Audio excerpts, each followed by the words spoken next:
दानियेल और शेरों की मांद की कहानी। बहुत समय पहले जब बाबुल का राजा दारा राज करता था, तब दानियेल नाम का एक व्यक्ति था जो परमेश्वर का बहुत सम्मान करता था। दानियेल बहुत बुद्धिमान और वफादार था और राजा दारा उसे बहुत पसंद करता था। राजा ने उसे अपने राज्य के 3 बड़े अधिकारियों में से एक बनाया और वो उसे पूरे राज्य पर नियुक्त करने की सोच रहा था। दानियेल की इस तरक्की से दूसरे अधिकारी और क्षत्रप ईर्ष्या करने लगे। वे दानियेल में कोई गलती नहीं ढूंढ पा रहे थे क्योंकि वो बहुत ईमानदार और मेहनती था। इसलिए उन्होंने दानियेल को फंसाने के लिए एक योजना बनाई। वे जानते थे कि दानियेल हर दिन परमेश्वर से प्रार्थना करता है। वे राजा के पास गए और उसे चापलूसी करके एक नया कानून बनाने के लिए मना लिया। उन्होंने कहा, हे राजा दारा, आपका राज्य बहुत महान है। हम सुझाव देते हैं कि आप एक ऐसा कानून बनाएं जिसमें यह कहा जाए कि 30 दिनों तक कोई भी व्यक्ति राजा के अलावा किसी भी देवता या मनुष्य से प्रार्थना नहीं कर सकता। जो कोई भी इस आज्ञा का उल्लंघन करेगा उसे शेरों की मांद में फेंक दिया जाएगा। राजा को यह विचार अच्छा लगा क्योंकि उसे लगा कि इससे उसकी प्रजा की वफादारी साबित होगी। उसने कानून पर हस्ताक्षर कर दिए और बाबुल में राजा का कानून बदला नहीं जा सकता था।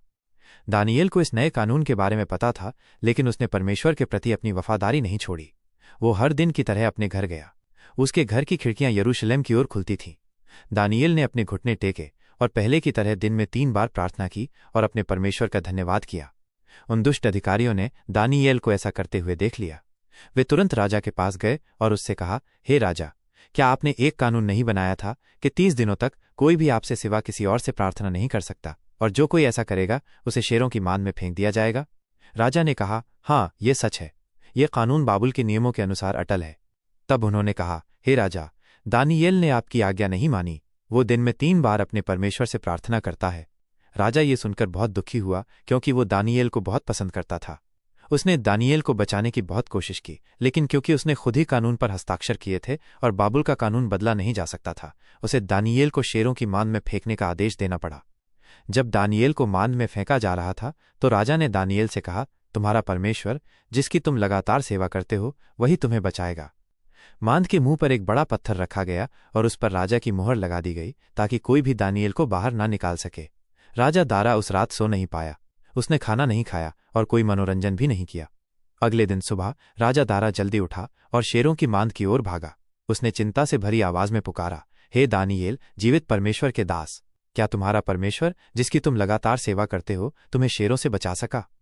तब दानियेल ने राजा को जवाब दिया, हे राजा, आप सदा जीवित रहें।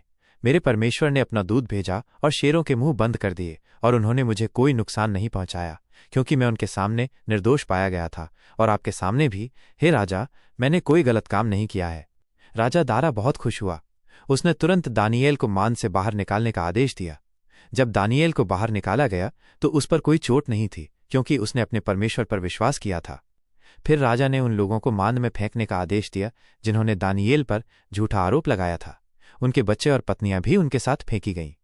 इससे पहले कि वे मांद के निचले हिस्से तक पहुंच पाते, शेरों ने उन पर हमला कर दिया और उनकी हड्डियां तक तोड़ डालीं।